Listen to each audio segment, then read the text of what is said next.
Hey guys, this is Crackerttack from AchievementHunter.com. And I'm Hightower. Alright, and this is Thomas Was Alone.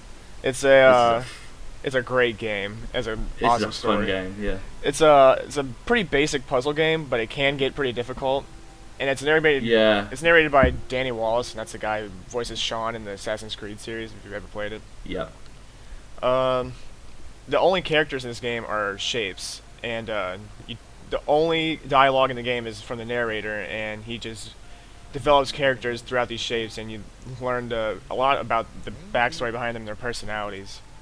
yeah. It's basically one. It's like one man telling the entire story, and you basically he. It's like they're just blocks, but he basically gives them characters, doesn't he? That's Yeah, like the best way to describe it. yeah, and Which makes all the blocks are different. Like they all have their special skills. Like this one double jumps, and other of them I don't have. think I've got this far into it. Yeah, the game gets a bit like wild. They start adding different vertigos and different styles of how to change your shapes and Yeah, whatnot.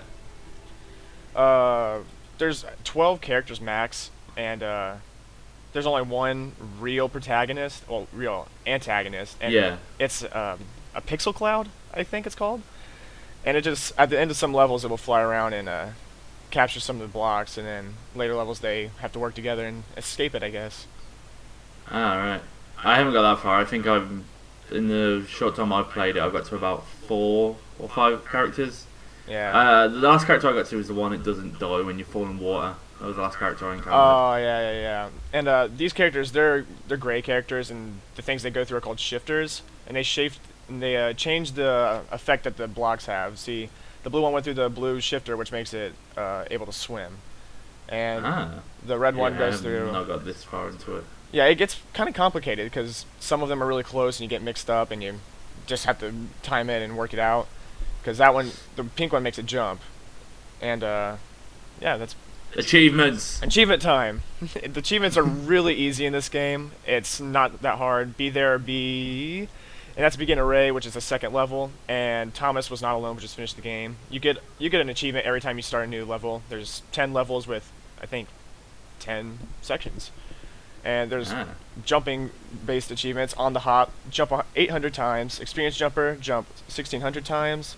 And I didn't catch the last one, but it's jumped 240 times. And part of the problem, bounce on Laura 100 times. This is a pretty quick and easy way to get it.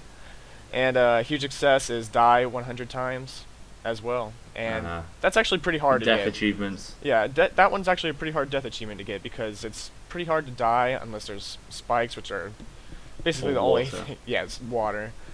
And it didn't take that long to complete. It was only 3.5 hours to get all the achievements. And Ah, really? all of them are either story based or the ones I showed are collectibles, and the collectibles are very obvious and not hard to find at all. Ah, And it's a I great need to sit game. down and play this game some more.